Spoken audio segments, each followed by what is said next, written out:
Hello everyone, फिर से एक बहुत ही इंटरेस्टिंग ड्रामा लेकर आई हूँ और इस ड्रामा की स्टोरी बहुत ही ज्यादा फनी है। तो चलो जल्दी से वीडियो को लाइक करो और अभी तक आपने चैनल को सब्सक्राइब ना किया हो तो प्लीज कर लो। ड्रामा की स्टार्टिंग होती है हमारी फीमेल लीड जिया के साथ, जो कि हमारे हैंडसम से मेल लीड शेन को नहाते हुए देखकर एंजॉय कर रही होती है। एक्चुअली जिया यहाँ पर माउंटेन से आई होती है शेन के साथ नाइट स्पेंड करने के लिए, क्योंकि उसके मास्टर ने उसे बताया है कि ये उसका डिस्टाइन पर्सन है जिसके साथ इंटीमेट होकर ही वो अपनी जान बचा सकती है, क्योंकि उसे बीमारी है जिसमें वो ज्यादा जी नहीं पाएगी। जिया यहाँ पर शेन को देखकर इतनी खुश हो रही होती है कि तभी उसकी नाक में से खून निकलने लगता है और वो अपने खून को ही देख के डर जाती है और नीचे गिर जाती है। और वो बेचारी एक लड़की के ऊपर गिर गई होती है और उसे पता भी नहीं चलता और वो सोचती है कि मैं ऊपर से नीचे गिर गई हूँ और मुझे दर्द क्यों नहीं हो रहा है। वो डर जाती है कि आखिर ये क्या हो गया उसके साथ, और वो इस लड़की के हाथ के ऊपर से चढ़कर चली जाती है। और फिर लड़की जिसका नाम लिन है वो बेहोश हो जाती है और हम देखते हैं कि वो यहाँ पे ड्रग लेकर आई थी, पर अब ये ड्रग के इफेक्ट की वजह से जिया यहाँ नशे में हो चुकी होती है और वो सोचती है कि मुझे इतने चक्कर क्यों आ रहे हैं। फिर वो सोचती है कि कोई बात नहीं, मैं इसका चेहरा नहीं देख पाऊंगी तो क्या हुआ, इसके पास 8 पैक एप्स है। यही देखकर वो इतनी खुश हो रही होती है और जल्दी से शेन के पास आकर उसे टच करने लग जाती है।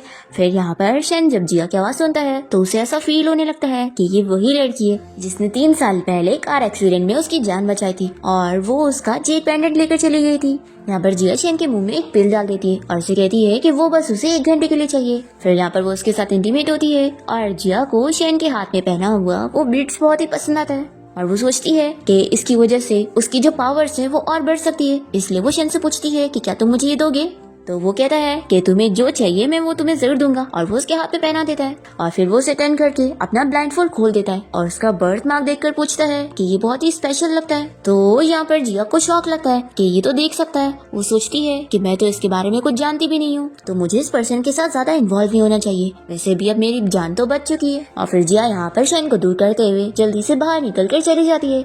और फिर अब यहाँ पर लिन को होश आ जाता है और वो जल्दी से अपना ड्रग उठाती है और सोचती है कि उसके डैड ने उसे शेन के साथ शादी करने के लिए भेजे थे। वो सोचती है कि शेन उसमें बिल्कुल भी इंटरेस्ट नहीं लेता है, इसलिए वो ड्रग लेकर आई थी उसे फंसाने के लिए। पर इसे बहुत गुस्सा आती है कि मैं अच्छा खासा यहाँ पर आई थी उससे मिलने के लिए, पर कौन लड़की थी जिसने मेरा सारा प्लान खराब कर दी। तभी लिन यहाँ सामने से जिया को भागते हुए देखती है और सोचती है कि ये तो जिया थी ना, मेरी स्टेप सिस्टर, पर डैड ने तो इसे 10 साल पहले माउंटेन पर भेज दिए थे, ये यहाँ पर कैसे आ गई। और फिर से गुस्सा आती है कि कहीं ऐसा तो नहीं कि अभी मेरी जगह ये यहाँ शेन के साथ थी। अब शेन भी यहाँ पर बाथटब में से बाहर आ जाता है और अपने असिस्टेंट से कहता है कि सीसीटीवी फुटेज चेक करो और मुझे उस लड़की को ढूंढ के ला कर दो।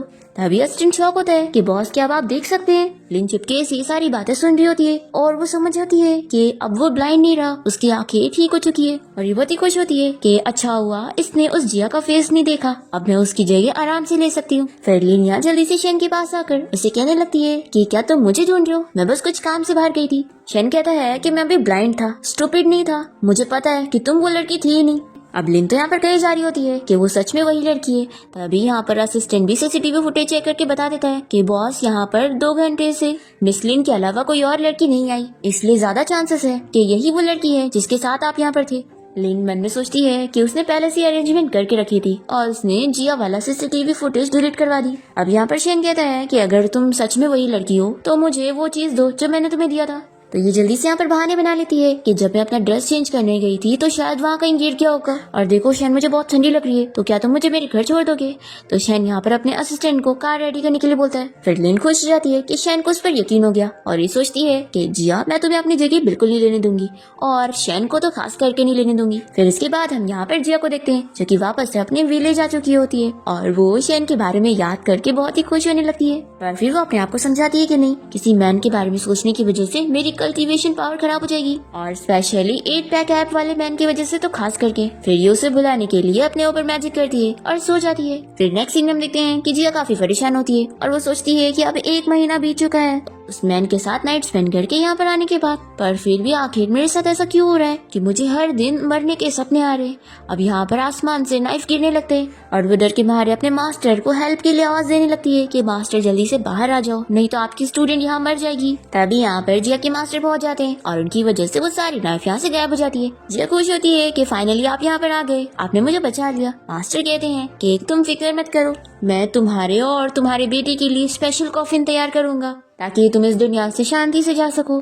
तो जिया कहती है कि अच्छा तो मैं प्रेग्नेंट हो चुकी हूँ, लेकिन मास्टर मेरे साथ ऐसा क्यों हो रहा है? मैं तो आपके कहने पर मेरे डिस्टाइन पर्सन के साथ नाइट स्पेंड कर चुकी हूँ, तो भी आखिर में क्यों मरने वाली हूँ? तो मास्टर कहते हैं कि मैंने तुमसे ये कहा था कि तुम्हें अपने डिस्टेंट पर्सन के साथ नाइट स्पेंड करनी है और उसे एक बेबी देना है। तो बताओ तुम कह सकती हो कि अब तुम्हारा बेबी सेफली इस दुनिया में आ पाएगा? तो जिया कहती है कि यानी अगर मेरा बेबी इस दुनिया में सेफली नहीं आ पाया तो मैं अभी मर जाऊंगी?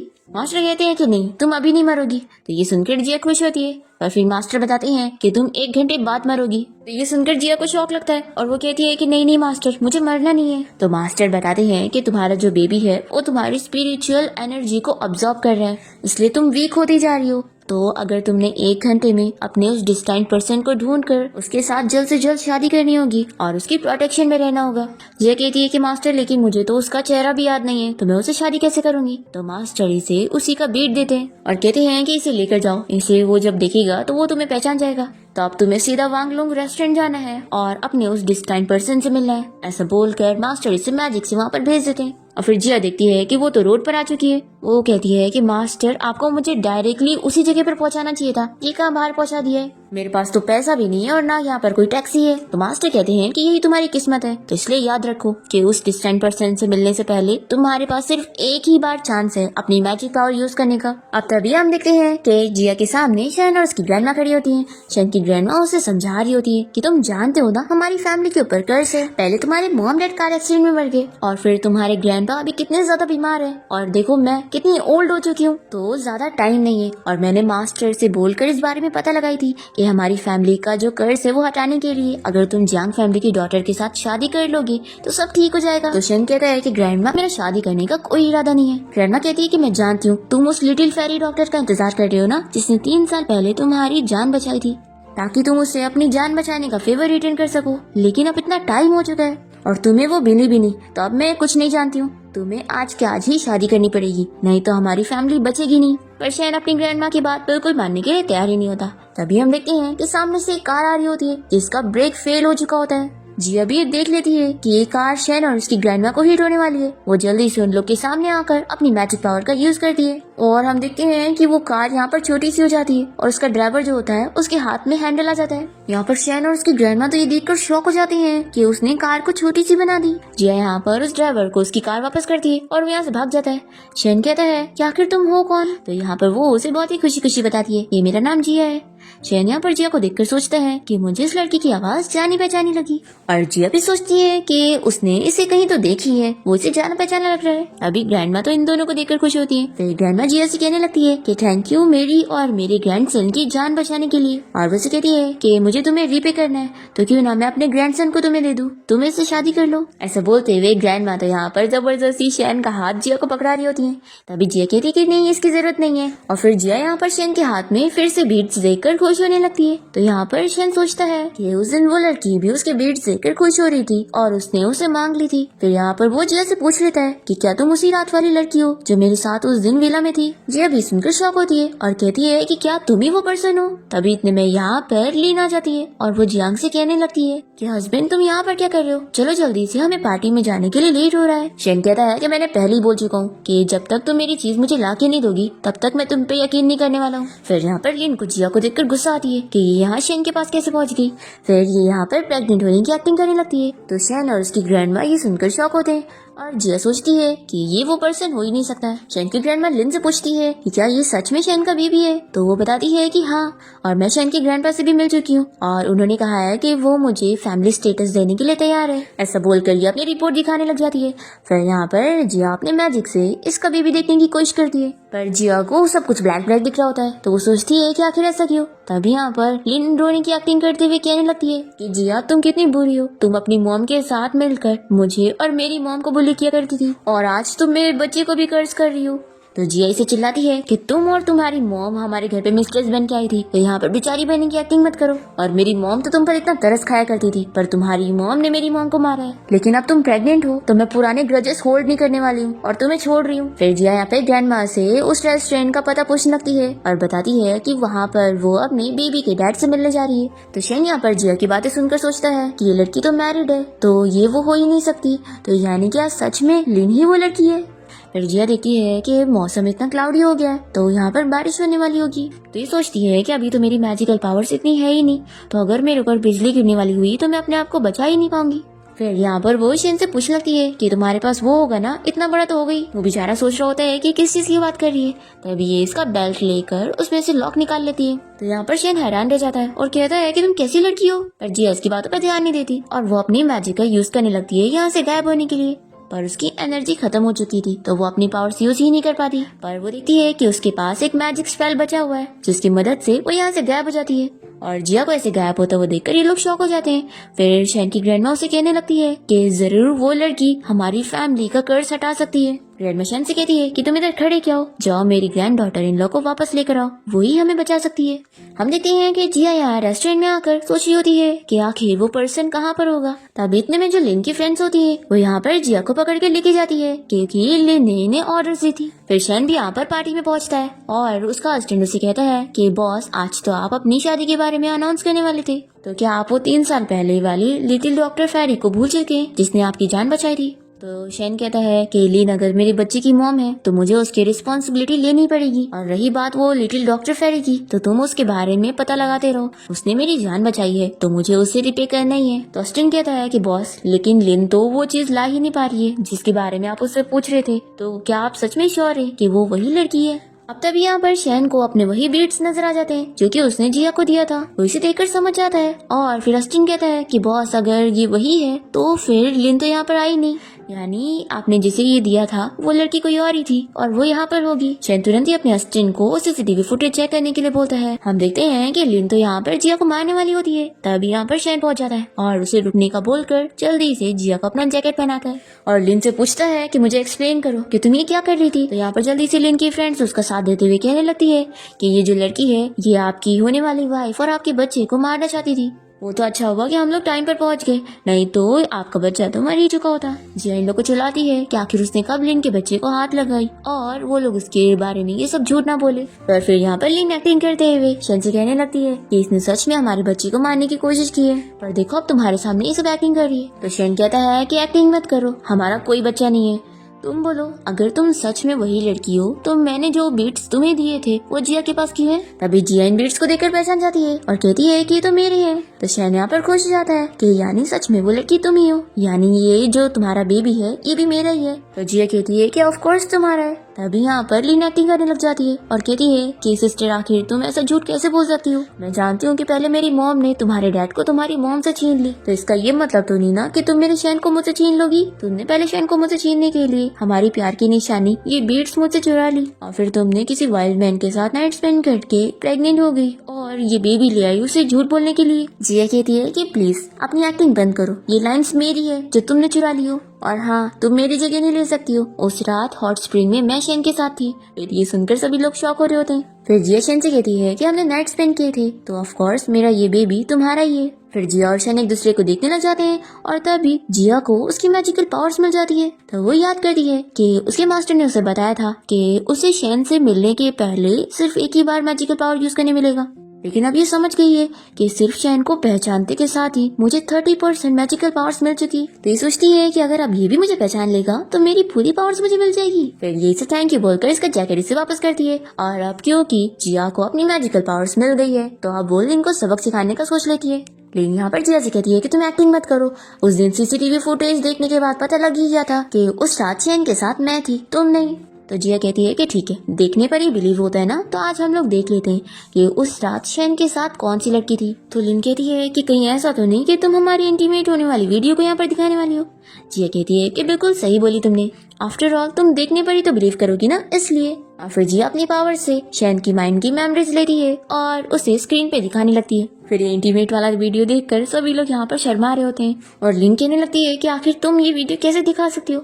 जिया कहती है कि तुम्हारा वीडियो तो नहीं है, मेरा है, तो तुम क्यों इतना शर्मा रही हो। फिर उस वीडियो में जिया का चेहरा भी नजर आ जाता है तो ये लोग सभी शॉक हो जाते हैं। फिर इतने में यहाँ पर शेन के ग्रैंडपा अपने सारे गार्ड्स के साथ आ जाते हैं और इन लोगों को चिल्लाने लगते हैं कि दिन के उजाले में तुम लोग ये क्या देख रहे हो। फिर जिया को पता लगता है कि शेन के ग्रैंडपा है तो वो जल्दी से वीडियो बंद कर दिए और फिर लिन कहने लगती है कि सिस्टर हम दोनों मिलते जुलते दिखते हैं, इसलिए तुम आखिर मेरी जगह कैसे प्रिटेंड कर सकती हो। तो जिया शॉक होती है कि तुम यहाँ पर कह रही हो कि मैं तुम्हारी जगह ले रही हूँ। फिर लिन यहाँ पर शन की ग्रैंडपा को एक्टिंग करते हुए सब बताने लगती है कि एक्चुअली ना मेरी सिस्टर जब यंग थी तो इसका बहुत सारे लड़कों के साथ अफेयर चल रहा था, तो मेरे डैड ने इसे गुस्से में माउंटेन पर भेज दिए थे रहने के लिए, और अब ये वापस आ गई है और किसी मैन के बच्चे के साथ प्रेग्नेंट है, और मेरी सिस्टर को किसी अमीर फैमिली में शादी करनी है, इसलिए वो एक्टिंग कर रही है कि ये बच्चा शन का है। ग्रैंडपा ये सुनकर गुस्सा हो जाते हैं कि क्या ये लड़की किसी और का बच्चा लाकर मेरे शन से शादी करना चाहती है। अभी शन कहता है कि ग्रैंडपा जब तक मैं सारा सच नहीं पता लगा लेता आप इसमें इंटरफेयर मत करो। तो ग्रैंडपा शन को चिल्लाते हैं कि मुझे तो तुम्हें देख कर ही लग रहा है कि तुम्हें इस चुड़ैल लड़की ने फंसा चुकी है। तो जिया तो यहाँ पर खुश होकर शन से कहने लगती है कि हस्बैंड तुम्हारे ग्रैंडपा मुझे चुड़ैल बोल रहे हैं, तो क्या मैं बहुत ही गुड लुकिंग लग रही हूँ। तो शन की ग्रैंडपा ये सुनकर और गुस्सा करने लगते हैं और उनकी तबीयत खराब हो रही होती है। तो लिन कहती है कि सिस्टर आखिर तुम ग्रैंडपा को ऐसे प्रोवोक कैसे कर सकती हो, उनकी हेल्थ की कंडीशन अच्छी नहीं है। देखो अगर तुम्हें पैसे चाहिए ना तो मुझसे पैसे ले लो और अपने इस बच्चे को अबॉर्ट करवा लो, क्योंकि अच्छी बात नहीं है कि तुम्हारी अभी तक शादी भी नहीं हुई और तुम पहले ही प्रेग्नेंट हो गई। और हाँ, तुम इतनी अमीर फैमिली में शादी करने का सपना तो छोड़ ही दो। तो जिया कहती है कि तुम्हारी भी तो शादी नहीं हुई ना, और वैसे भी तुम्हारा पेट मुझसे भी बड़ा लग रहा है और तुम्हें देखकर मुझे तो लगता है कि तुम 2 मंथ प्रेग्नेंट हो। तो लिन कहने लगती है कि कुछ भी मत बोलो, मैंने आज ही हॉस्पिटल से चेकअप करवाई हूँ और मैं सिर्फ 4 वीक प्रेग्नेंट हूँ। तो जिया कहती है कि रिपोर्ट तो झूठी भी बनवाई जा सकती है लेकिन मेमोरी नहीं। वो शन से पूछती है कि जो मैंने अभी वीडियो दिखाई थी वो तुम्हारी मेमोरी थी ना। तो ये कहता है कि हाँ। जिया कहती है कि मैं मानती हूँ कि तुम्हारी मेमोरी में मैं तुम्हें क्लियरली याद नहीं हूँ, लेकिन कम से कम तुम्हें मेरी बॉडी तो याद ही होगी। तो ये कहता है कि तुम करने क्या वाली हो। फिर ये अपना कपड़ा उतारने लग जाती है। तो शैन जल्दी से उसे रोकने लगता है कि आखिर कपड़ा क्यों उतार रही हो। तो वो कहती है कि अगर ये नहीं उतारूंगी तो तुम्हें अपना बर्थ मार्क कैसे दिखाऊंगी, और फिर ये इसे बर्थ मार्क दिखा देती है। तो शैन बहुत ही खुश होता है कि वो लड़की सच में तुम ही हो। फिर वो यहाँ पर लिन को चिल्लाता है कि यानी अब तक तुम मुझसे झूठ बोलती आ रही थी, और फिर ये अपने असिस्टेंट को भेज देता है उसका बर्थ मार्क चेक करने के लिए। पर तभी लिन के ऊपर भी वो बर्थ मार्क होता है। तो ये देखकर जिया शॉक होती है कि तुम्हारे पास वो कैसे है। लिन बहुत ही खुश होती है कि उसे हमेशा से ही इसका बर्थ मार्क पसंद था, तो उसने सेम टैटू बनवा ली थी और आज ये चीज उसके काम आ गई है। फिर लिन टोनी की एक्टिंग करते हुए कहने लग जाती है कि सिस्टर मेरी जगह लेना चाहती है, इसलिए इसने पहले से प्रिपरेशन करके आई और मेरी बर्थ मार्क का टैटू बनवा ली। और फिर लिन ग्रैंडपा से कहती है कि ग्रैंडपा अगर आप लोगों को ये बेबी नहीं चाहिए तो मैं यहाँ से चली जाऊंगी। तो ग्रैंडपा कहते हैं कि बिल्कुल नहीं, तुम्हें जाने की जरूरत नहीं है, मैंने डिसाइड कर लिया हूँ कि तुम ही हमारी फैमिली की ग्रैंड डॉटर इन लॉ हो। और ग्रैंडपा जिया को चिल्लाते हैं कि तुम यहाँ से चली जाओ, तुम जैसी चालाक लड़की को मैं कभी अपनी फैमिली में आने नहीं दूंगा। तो जिया तुरंत ही ग्रैंडपा का फॉर्च्यून बताने लग जाती है कि आप तो 24 घंटे में मरने वाले हैं, तो फिर आप जो बोल रहे हैं वो कभी कर नहीं पाएंगे, क्योंकि इतने टाइम तक तो आप कल बरीड हो चुके होंगे। तो अपने बारे में ये सुनकर ग्रैंडपा और बीमार होने लगते हैं। शन जल्दी से उनके पास जाता है और ग्रैंडपा उसे कह देते हैं कि अगर तुम सच में मुझे अपना ग्रैंडपा मानते हो ना तो अब भी इस लड़की को यहाँ से बाहर निकालो और फिर मेरी चूज की हुई ग्रैंड डॉटर इन लॉ से सभी के सामने वेडिंग सेरेमनी करो। वैसे भी मेरे सारे रिलेटिव्स तुम्हारी शादी का वेट कर रहे हैं। तो जिया जल्दी से शैन को अपने पास करते हुए कहती है कि ओल्ड मैन सॉरी, ऐसा बिल्कुल नहीं हो सकता है क्योंकि मेरा हस्बैंड सिर्फ मेरा है, और रही बात आपके रिलेटिव्स की तो उनको तो शादी में आने की जरूरत ही नहीं है, वैसे भी वो लोगों को कल आपका फ्यूनरल अटेंड करने तो आना ही होगा। ये सुनते के साथ ही शैन जल्दी से जिया का मुंह बंद करता है। फिर ग्रैंडपा और बीमार होने लग जाते हैं कि तुम मुझे मारने के लिए कर्ज कर रही हो। फिर यहाँ पर जो लिन की फ्रेंड होती है वो जिया से कहने लगती है कि तुम जैसी फेक लड़की को मैं अभी सबक सिखाती हूँ। जिया कहती है कि मैं लिन के साथ कुछ इसलिए नहीं कर रही थी क्योंकि वो तो प्रेग्नेंट है, लेकिन तुम तो नहीं हो ना। और फिर जिया अपने मैजिक का यूज करते हुए इसे ऐसा फेंकती है कि वो वॉल को तोड़ते हुए दूसरे पार आ जाती है, जो कि यहाँ पर पार्टी का हॉल होता है। पार्टी में सभी लोग ये देखकर हैरान रह जाते हैं कि आखिर कौन वो स्ट्रॉन्ग लड़की है जिसने इसे ऐसा फेंक दी। अब यहाँ से जो रास्ता बन गया होता है इसी में से लोग यहाँ पार्टी में आ जाते हैं, और जिया ने जिस लड़की को यहाँ पर फेंकी थी उसकी सिस्टर यहाँ पर उससे चिल्लाने लगती है। तो जिया कहती है कि तुम हो कौन जो डॉग्स की तरह इतनी आवाज कर रही हो। तो इस लड़की को गुस्सा आ जाती है कि तुमने मुझे डॉग कैसे बोली। तभी यहाँ पर जिया अपना मैजिक यूज करते हुए इसे सच में डॉग बना देती है और फिर उसे आईने में दिखाती है कि देखो अब तुम लग रही हो ना डॉग। फिर जिया यहाँ पर लिन से कहती है कि जब मैं अपनी पावर्स का यूज नहीं कर पा रही थी तब तुमने मुझे मारी, और तुम सबके सामने एक्टिंग करती हो और पीठ पीछे तो कुछ और ही हो। तो कहीं ऐसा तो नहीं कि तुम्हारा जो ये होने वाला बच्चा है ये भी कई सारे मैन का होगा। लिन सोचती है कि इसे कैसे पता लग गया कि मैंने 5 मैन के साथ नाइट स्पेंड करी हूँ। फिर लिन एक्टिंग करते हुए कहती है कि सिस्टर मुझे ऐसे बुली मत करो, और उसके पास जाकर उसका हाथ पकड़ती है और खुद ही गिरने की एक्टिंग करने लगती है। फिर शैन अपने असिस्टेंट को एम्बुलेंस को कॉल करने के लिए बोल देता है, और यहाँ पर शैन के ग्रैंडपा जिया पर बहुत ज्यादा गुस्सा होने लग जाते हैं कि अगर इस बच्चे को कुछ हुआ तो वो उसे छोड़ेंगे नहीं।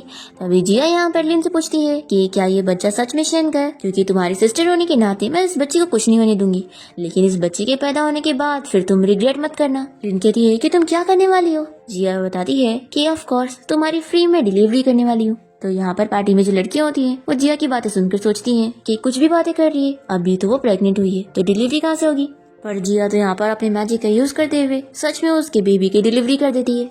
फिर सभी लोग यहाँ पर शौक रह जाते हैं कि ये बच्चा तो काला काला है और ये फॉरेनर लग रहा है। और फिर सभी लोग यहाँ पर लिन के बारे में ही बातें करते हैं कि किसी और के बच्चे के नाम से प्रेग्नेंट थी और शेन का नाम ले रही थी। फिर लिन ये मानने के लिए तैयार ही नहीं हो रही होती है कि ये मेरा बेबी कैसे हो सकता है।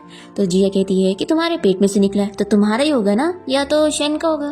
तो शेन बेचारा शौक में होता है और कहता है कि नहीं नहीं। फिर जिया यहाँ पर शेन से कहने लगती है कि अब मैंने इतने सारे तरीके यूज कर ली तुम्हें सच प्रूफ करने के लिए, और अगर तुम्हें अब भी मुझ पर यकीन ना हुआ हो तो हस्बैंड में तुम्हें वापस से वो हॉट स्प्रिंग लेके चल सकती हूँ तुम्हें सब याद दिलाने के लिए। तो शेन कहता है कि नहीं, इसकी जरूरत नहीं है, मुझे तुम पर पूरा यकीन है। फिर यहाँ पर उसकी ग्रैंडमा भी बहुत ही खुश हो रही होती है और वो जिया से कहती है कि तुम ही मेरी distant grand daughter in law हो। फिर लिन यहाँ पर जिया को चिल्लाते हुए कहती है कि तुम मेरा और शेन का बेबी मुझे वापस करो, ये मेरा बेबी हो ही नहीं सकता, ये बस तुम्हारा मैजिक है।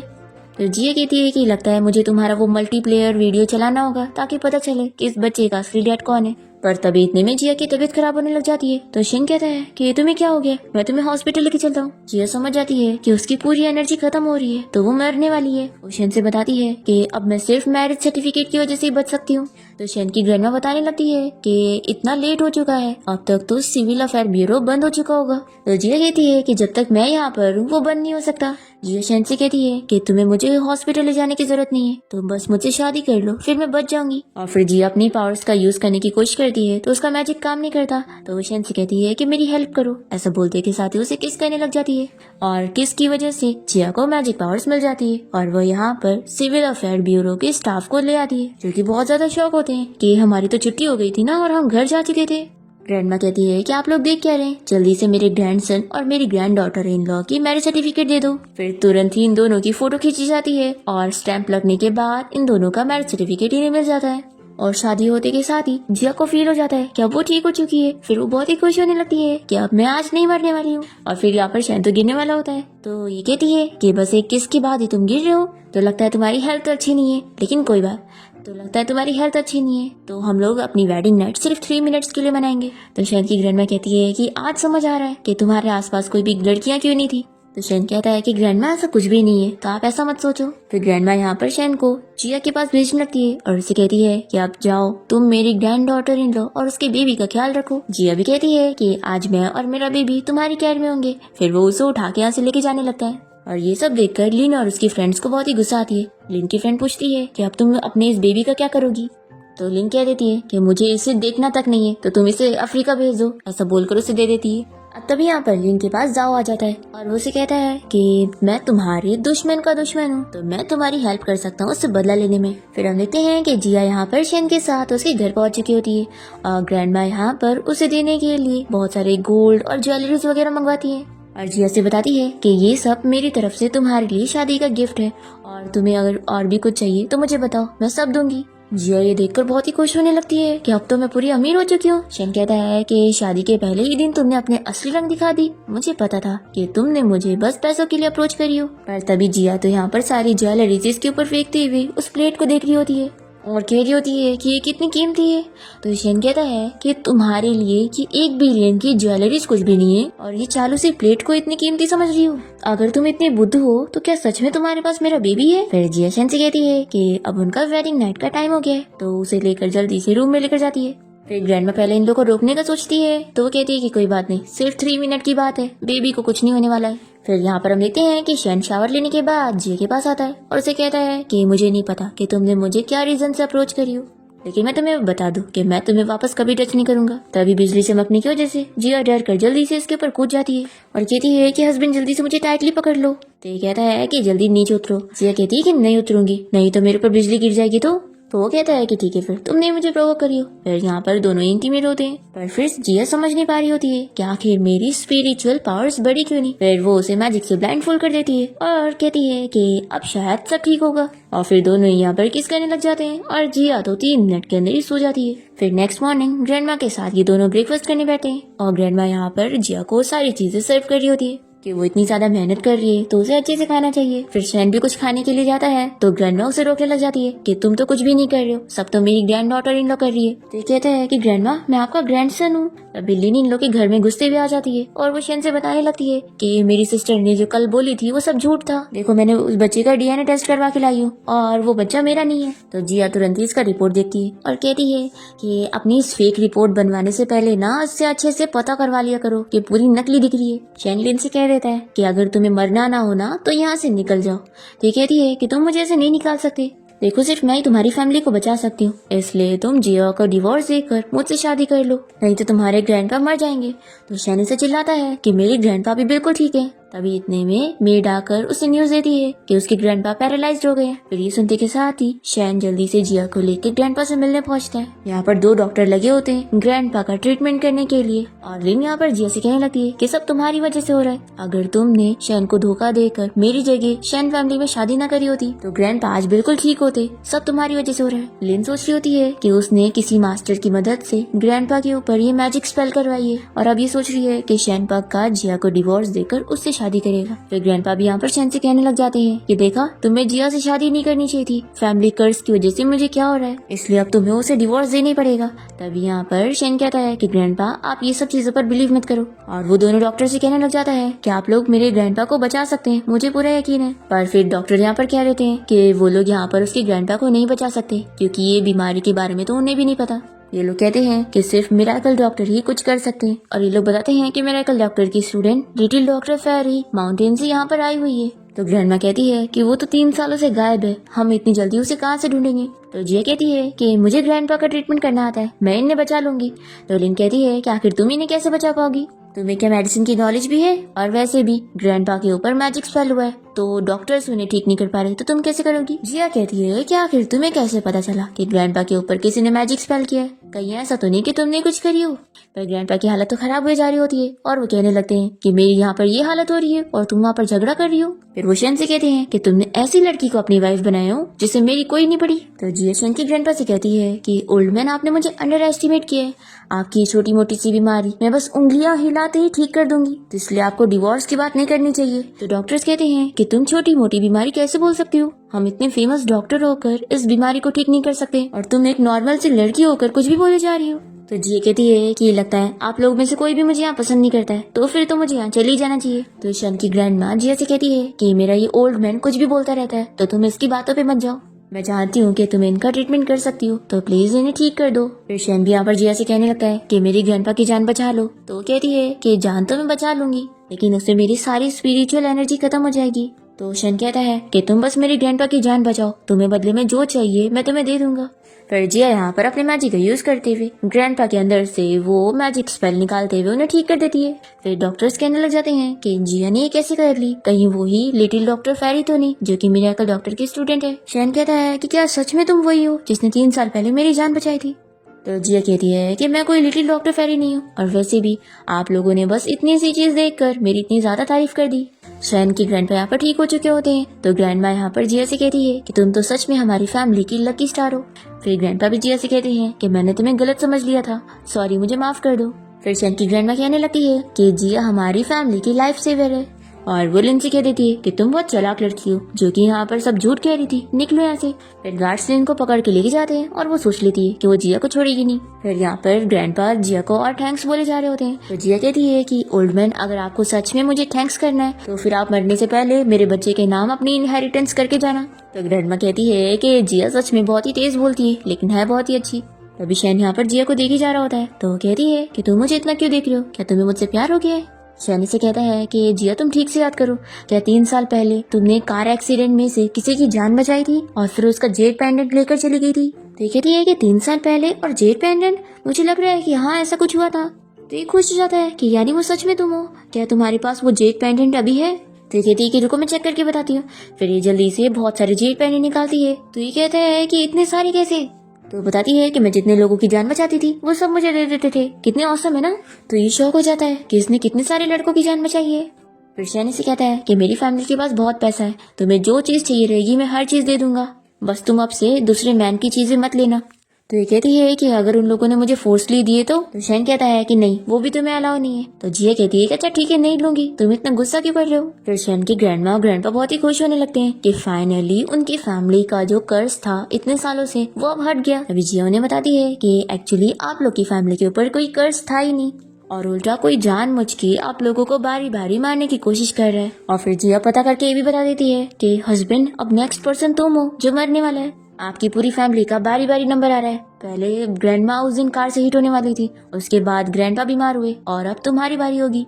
फिर ग्रैंडमा यहाँ पर शैन की फिक्र करने लगती है। तो जिया कहती है कि आप शैन की फिक्र मत करो, मैं अपने हस्बैंड की लाइफ को कुछ नहीं होने दूंगी, और मैं अपनी जान पर खेलकर इसकी जान बचाऊंगी। तो शैन तो बहुत ही ज्यादा खुश हो जाता है कि ये सच में मेरी कितनी ज्यादा केयर करती है। तभी ग्रैंडपा कहने लगते हैं कि हमारी तो किसी के साथ भी दुश्मनी नहीं है, तो कौन हमारे साथ ये सब कर रहा है और हमें बारी बारी मारने की कोशिश कर रहा है। जिया कहती है कि जरूर वो कोई आप लोगों का जानने वाला होगा, तभी तो उस पर्सन को आप लोगों के बारे में सब कुछ पता है कि आप लोग क्या करते हैं क्या नहीं, और आपकी फैमिली कंडीशन कैसी है। तो जरूर वो बंदा आप लोग का कोई क्लोज पर्सन है। शैन कहता है कि आखिर ये मैजिकल स्पेल कैसे खत्म होगा। तो जिया कहती है कि बस वो बंदे के बारे में पता लग जाए कि वो कौन है, और फिर मुझे उसका थोड़ा सा खून मिल जाए, फिर मैं उसका ये मैजिक खत्म कर दूंगी। फिर ये सभी सोच में पड़ जाती हैं कि आखिर वो कौन हो सकता है। तभी जिया इन लोगों से कहती है कि वो जो भी पर्सन होगा वो आप सभी को मारकर आप लोग की फैमिली प्रॉपर्टी के पीछे पड़ा होगा, यानी कि आप लोग के पैसों के। तभी यहाँ पर शैन की ग्रैंडपा और ग्रैंडमा समझ जाती हैं कि कहीं ऐसा तो नहीं कि वो जाओ है। जिया पूछती है कि ये कौन है। तो ग्रैंडमा और ग्रैंडपा बताते हैं कि वो हमारा सबसे छोटा बेटा है। हाँ, वो थोड़ा भागी जरूर है, लेकिन ऐसा नहीं हो सकता कि वो हमारे साथ ऐसा करेगा।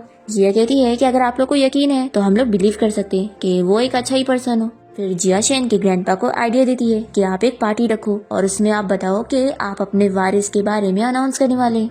फिर जो भी वो पर्सन होगा, अगर वो सच में आपके पैसों के पीछे पड़ा है तो वो सामने आ जाएगा। तो शैन के ग्रैंडपा कहते हैं कि ठीक है, हम ऐसे ही करेंगे। फिर रात में हम देखते हैं कि जिया शैन से कहती है कि उसकी काफी स्पिरिचुअल एनर्जी खत्म हो चुकी है, तो अब उसे थोड़ी एनर्जी की जरूरत है। फिर वो शैन की क्लोज होने जा रही होती है, इतने में यहाँ पे ग्रैंडमा रूम में आ जाती है और वो शैन से कहती है कि जिया का अच्छे से ख्याल रखो और ये लो ऑयल उसे लगा दो। तो वो कहता है कि ग्रैंडमा आप बाहर जाओ, मैं लगा दूंगा। तो ग्रैंडमा भी समझा के जाती है कि हाँ, हर रोज लगाना है। फिर शैन जिया को ऑयल लगा देता है और दोनों ही बहुत ही शाय हो रहे होते हैं।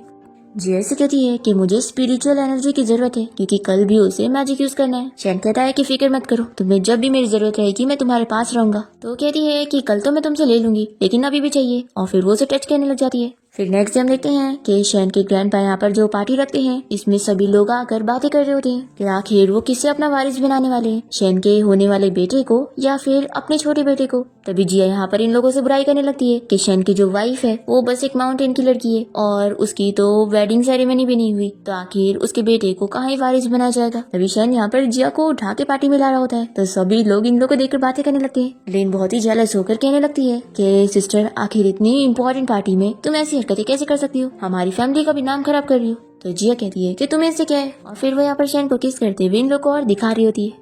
फिर शैन लिन से कहता है कि तुम यहाँ पर कैसे आ गई, मैंने तो तुम्हें यहाँ पर आने के लिए इनवाइट नहीं करा हूँ। तो ये कहती है कि मैं यहाँ पर माफी मांगने के लिए आई हूँ, और आज तुम्हारे ग्रैंडपा का बर्थडे है तो मैंने उनके लिए गिफ्ट भी लेकर आई हूँ। उन्हें पेंटिंग पसंद है ना, तो मैंने उनके लिए स्पेशली पेंटिंग ही लाई हूँ। फिर जैसी वो अपनी पेंटिंग दिखाती है तो शैन देखकर सोचता है कि ये तो उसे वही लिटिल डॉक्टर फेरी ही नजर आ रही है जिसको उसने बस पीछे से जाते हुए देखा था। सभी लोग पेंटिंग के बारे में बात करने लगते हैं कि ये पेंटिंग तो वो फेमस पेंटर ने बनाया है। लिन सोचती है कि वो पेंटर को आज तक किसी ने नहीं देखा, तो ग्रैंडपा को भी ये पेंटर पसंद है, तो मैं आराम से प्रिटेंड कर सकती हूँ। फिर यहाँ पर कह देती है कि ये पेंटिंग मैंने ही बनाई हूँ। शैन कहता है कि तो लेकिन तुमने इस पेंटिंग में किस लड़की को बनाई हो। तो ये समझ जाती है कि लगता है ये उसकी 3 साल पहले वाली लाइफ सेवर है, और उसके अलावा कोई और लड़की में तो ये कभी इंटरेस्टेड हुआ ही नहीं। फिर लिन यहाँ पर से कह देती है कि ये मैंने अपनी खुद की पोर्ट्रेट बनाई हो। तो वो कहता है कि सच में क्या तुम ही वो लड़की हो जिसने 3 साल पहले मेरी जान बचाई थी। तो वो हाँ कहती है। तो शैन पूछता है कि अगर ऐसी बात है तो तुमने मुझे इस बारे में पहले कभी क्यों नहीं बताई। तो लिन कहती है कि उस कार एक्सीडेंट में तुम्हारे मॉम डैड भी मर गए थे, इसलिए मैं उस बारे में बात करके तुम्हें अपसेट नहीं करना चाहती थी। तभी जिया कहती है कि तुम कितना बड़ा झूठ बोल रही हो, इस पेंटिंग में जो लड़की है वो तुम नहीं मैं हूँ। लिन कहती है कि ये पेंटिंग मैंने बनाई हूँ, तो तुम्हें लगता है कि मैं तुम्हारी पेंटिंग बनाऊंगी। जिया कहती है कि अच्छा, तो ये पेंटिंग तुम्हारी खुद की है, तो फिर तुम अपनी खुद की पेंटिंग बनाकर ग्रैंडपा को क्यों गिफ्ट करना चाहती हो।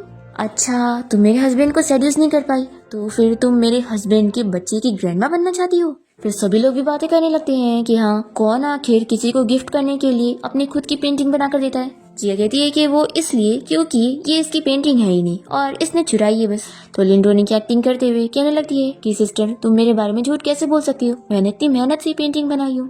तो जिया कहती है कि चलो अगर ऐसी बात है तो हम लोग इस पेंटिंग की लड़की को टर्न करके देख लेते हैं कि आखिर ये पेंटिंग वाली लड़की है कौन।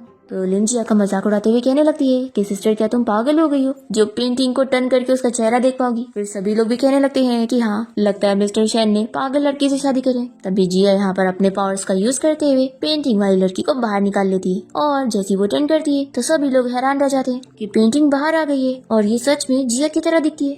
फिर जिया इस पेंटिंग से पूछती है कि बताओ तुम्हारा मास्टर कौन है।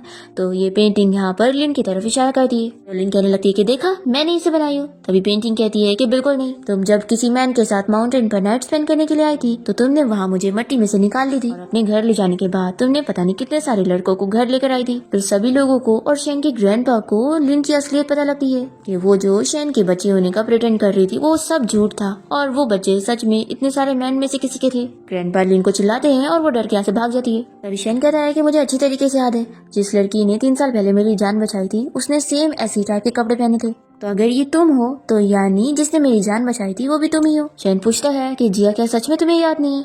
तो वो कहती है कि सॉरी हस्बैंड, मैंने इतने सारे लोगों की जान बचाई हो कि मुझे सच में याद ही नहीं है। और फिर जिया इस पेंटिंग को अंदर भेज देती है और उस जेड पेंडेंट को अपने पास छुपा लेती है कि वो शेन को नहीं बताएगी। तभी यहाँ पार्टी में ग्रैंडपा और ग्रैंडमा का सबसे छोटा बेटा जाओ आ जाता है यानी कि शेन का अंकल। ग्रैंडपा कहते हैं कि अच्छा हुआ तुम आ गए, चलो मैं अब अनाउंस करता हूँ। ग्रैंडपा बताते हैं कि उन्होंने अपनी प्रॉपर्टी का 3 हिस्सा किया है जिसमें से एक हिस्सा इसके नाम पर और एक शेन के और तीसरा वाला शेन के होने वाले बच्चे के नाम पर। तभी जाओ यहाँ पर कॉन्ट्रैक्ट फाड़ देता है और कहता है कि क्या आप लोगों ने मुझे पागल समझा हुआ है, मुझे पूरी प्रॉपर्टी चाहिए और मैं इस फैमिली का हेड बनूंगा। वो कहता है कि मॉम डैड आप लोगों ने हमेशा से ही बड़े भाई को ही फेवर किया था और मुझे बिल्कुल भी नहीं, और अब भाई मर गया है तो आप सारी प्रॉपर्टी उसके बेटे शेन और इसके भी बेटे को देना चाहते हैं। तो ग्रैंडपा कहते हैं कि तुम कैसी बात कर रहे हो, तुम अच्छी तरीके से जानते हो ना कि जो कंपनी थी वो तुम्हारे बड़े भाई की थी और उसी ने सारी प्रॉपर्टी बनाया था तो ऑफ कोर्स सारी उसी को ही मिलनी चाहिए ना और उसके बेटे को, पर फिर भी हम उसमें से तुम्हें हिस्सा दे रहे हैं तो तुम्हें तो इसमें खुश होना चाहिए था।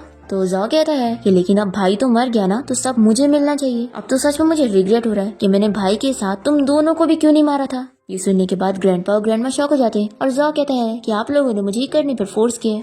जेनी से पूछता है कि 3 साल पहले मेरे मॉम डैड का कार एक्सीडेंट तुमने करवाया। तो जाओ कहता है कि हाँ और आज तुम भी मरोगे। ऐसा बोलते के साथ ही ये उसके ऊपर बंदूक का निशाना कर देता है और अपने डैड से कह देता है कि आज मैं आपके इस ग्रैंडसन को यहीं पर ही मार दूंगा। और फिर ये ऊपर गोली चलाते हुए सभी लोगों से कह देता है कि आप लोग सब जन यहाँ पार्टी से चले जाओ नहीं तो अच्छा नहीं होगा। अब तभी जाओ शेन के सर पर बॉटल मार देता है। फिर शेन यहाँ पर जिया से कहता है कि तुम भी यहाँ से बाहर जाओ, पर वो कहती है कि नहीं मैं तुम्हें छोड़कर कहीं नहीं जाने वाली हूँ। फिर जाओ कहता है कि मेरे प्यारे नेफ्यू मैं तुम्हें मारूं या फिर तुम्हारी इस वाइफ को या फिर तुम्हारे इस होने वाले बच्चे को। तो शेन कहता है कि ऐसी करने की हिम्मत भी मत करना, तुम्हें मारना है तो मुझे मारो। तो जाओ कहता है कि अब तो मैं अपने प्यारे नेफ्यू को इतनी आसानी से नहीं मारूंगा, अब तुम अपनी वाइफ को बचाना चाहते हो तो मुझसे नील डाउन होकर भीख मांगो। फिर शेन नील डाउन हो जाता है। तो जाओ कहता है कि चलो अब तुम शेयर्स एग्रीमेंट पे साइन करो और सारे शेयर्स मेरे नाम करो। फिर ये साइन करने जा ही रहा होता है तभी इतने में जिया कहती है कि जैसा कि तुम जानते हो कि मैं इसकी वाइफ हूँ तो शेन की प्रॉपर्टी पर मेरा भी आधा हिस्सा है तो मेरे भी तो साइन लगेंगे। तो जाओ तो खुश जाता है कि नेफ्यू तुम्हारे से ज्यादा तो तुम्हारी वाइफ इतनी अच्छी है। फिर ये जिया को कहता है कि चलो आप साइन करने आओ। फिर जिया शेन से कहती है कि तुम मुझे बचाने के लिए अपने सारे पैसे भी गवा रहे हो। तो शेन कहता है कि मेरी वाइफ से ज्यादा इम्पोर्टेंट मेरे लिए कोई भी नहीं है। जिया कहती है कि मेरा हस्बैंड कितना ज्यादा स्वीट है, फिर तो मुझे एक किस चाहिए। फिर जिया और शेन यहाँ पर किस करने लग जाते हैं। तो जाओ कहता है कि मैंने तुम लोग को साइन करने बोला था, किस करने नहीं, पर दोनों अपनी किस करे जा रहे होते हैं। तो जाओ कहता है कि यहाँ पर तुम दोनों मरने वाले हो और प्यार के चक्कर में पड़ गए और फिर वो यहाँ पर इन लोग को डंडे से मारने वाला होता है। तो जिया यहाँ पर जल्दी से अपने मैजिक पावर का यूज करते हुए कहती है कि अब तो तुम मरोगे और फिर मैजिक की वजह से ये खुद को ही मारने लग जाता है और तभी उसका खून नीचे पेपर पे गिरता है। फिर लिन यहाँ से भागने करती है तो जिया गार्ड्स को बोलकर उसे पकड़वा लेती है और फिर ये जाओ से कहती है कि अब तुम खुद को भी मारो और इसे भी मारो। फिर यहाँ पर पुलिस आकर जाओ को अरेस्ट करके लेके जाते हैं। और फिर शैन और जिया कहते हैं कि उसने जो काम किया है अब उसकी वजह से वो हमेशा ही जेल में रहेगा। और फिर जाओ का जो खून गिर गया होता है जिया उसे लेकर इन लोग के ऊपर लगा हुआ मैजिक स्पेल हटा देती है। और फिर जिया शैन के ग्रैंडपा से कहती है कि आज आपका बर्थडे है तो मैंने भी आपके लिए गिफ्ट लेकर आई हूँ। फिर वो अपने पर्स में से एक वेजिटेबल निकालती है और कहती है कि आप लोग के पास अब कोई बच्चे नहीं है तो मैं आप लोग को एक अच्छा बच्चा देने वाली हूँ। और फिर जिया इस वेजिटेबल को एक बच्चा बना देती है जो कि यहाँ पर शैन के ग्रैंडपा और ग्रैंडमा को मॉम डैड कहने लगता है। तो वो तो बहुत ही खुश हो जाते हैं कि ये तो बच्चा वैसे ही दिख रहा है जैसे कि शैन के डैड बचपन में थे। फिर जिया शैन से सवाल पूछने लगती है कि आखिर तुम वो 3 साल पहले वाली लाइफ सेवर को अभी भी क्यों ढूंढ रहे हो, क्या तुम उससे शादी करना चाहते हो? तो कहता है कि ऐसा बिल्कुल भी नहीं है, उसने मेरी जान बचाई है तो मैं बस उसे रीपे करना चाहता हूँ और मेरे पास तो अब तुम हो और तुम मेरे दिल में हो तो तुम ही मेरे लिए काफी हो। फिर दोनों को इतना खुश देखकर लिन को देखे नहीं जाता और वो यहाँ पर जिया को मारने के लिए चाकू लेकर आगे बढ़ती है। और फिर जिया के मुंह से खून आने लगता है तो शन जल्दी से उसे उठा लेता है हॉस्पिटल ले जाने के लिए। और तभी जिया के पर्स में से वो जेड नीचे गिर जाता है और फिर शैन को पता लग जाता है कि तुम ही वो हो जिसने मेरी जान बचाई है। तो जिया भी मान जाती है कि शायद 3 साल पहले मैंने सच में तुम्हारी जान बचाई हो। अगर मुझे पहले से पता होता कि वही मेरा हस्बैंड होने वाला है तो मैं तुम्हारी केस लेकर जाती। शैन कहता है कि ऐसे हाल में भी तुम ऐसे कैसे मजाक कर सकती हो। जिया उसे कहती है कि रो मत, मुझे कुछ भी नहीं हुआ, मैं तो बस थक गई हूँ। जिया इसे बताती है कि चाकू मुझे लगा ही नहीं, वो तो जेड की वजह से मैं बच गई। तो वो कहता है कि लेकिन तुम्हारे मुंह से तो खून आ रहा था। तो जिया कहती है कि वो मैजिक पावर ज्यादा यूज करने की वजह से हुआ। और फिर उसे सब बताती है कि मास्टर ने मुझे तुम्हारे पास भेजा था क्योंकि तुम मेरे डिस्टाइन पर्सन थे और सिर्फ तुम्हारी वजह से ही मैं ठीक हो सकती थी। तो यहाँ पर शैन जल्दी से जिया को किस करने लगता है। तो जिया कहती है कि रुक जाओ, ग्रैंडमा और ग्रैंडपा देख रहे हैं।